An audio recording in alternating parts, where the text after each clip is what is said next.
Hello everyone, my name is Srishti Srivastava. और मैं पिछले 2 दिन से, जब से 10 तारीख को आपका एसबीआई क्लर्क के मेंस का एग्ज़ाम हुआ है, तब से मैं काफ़ी स्टूडेंट्स का मैंने कमेंट्स देखा है और काफ़ी स्टूडेंट को डिस्कस करते हुए सुना है कि जो आपका जनरल अवेयरनेस का जो एग्ज़ाम हुआ था, मतलब जो आपका सेक्शन था, वो काफ़ी डिफ़िकल्ट था। उसमें बहुत से बच्चों को बहुत प्रॉब्लम हुई और ज़्यादातर बच्चों ने ये बताया कि बहुत ही अनएक्सपेक्टेड और बहुत ही डिफ़िकल्ट आया था जनरल अवेयरनेस का सेक्शन। और बच्चों के बीच में काफ़ी एंग्जाइटी और टेंशन भी है कि इतना डिफ़िकल्ट आया था, कैसे होगा, it's not fair and everything.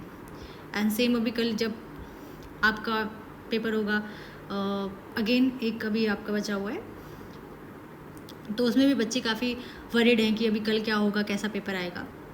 सो सबसे इम्पॉर्टेंट ये चीज़ है कि जब भी कभी भी अगर आपका पेपर डिफ़िकल्ट आता है या कोई एक सेक्शन आपका डिफ़िकल्ट आता है, तो आपको ये चीज़ माइंड में रखनी है कि वो सिर्फ आपके लिए डिफ़िकल्ट नहीं आया है। जो भी बच्चे वहाँ पे एग्ज़ाम दे रहे हैं, जितने भी बच्चे बैठे हैं, मैक्सिमम लाइक 90 to 95% बच्चों का सेम फीलिंग होगा।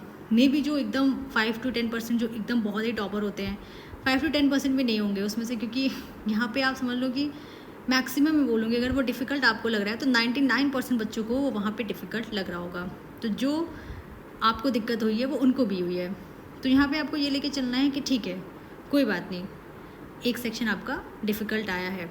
और सबसे अच्छी चीज़ जो होती है वो एसबीआई के पेपर में कि आपका कोई सेक्शनल कट ऑफ नहीं है। सो लेट्स सपोज अगर आपका जनरल अवेयरनेस थोड़ा सा ख़राब हो भी गया है, तो पहली चीज़ तो सारे बच्चों का हुआ है, तो वहाँ पे नॉर्मलाइजेशन उस तरीके से नहीं होगा जो आपको डरने की ज़रूरत है। सब बच्चों का है, सब बच्चों के हिसाब से आपको मार्क्स मिलेंगे, तो वहाँ आपको डरने की ज़रूरत नहीं है।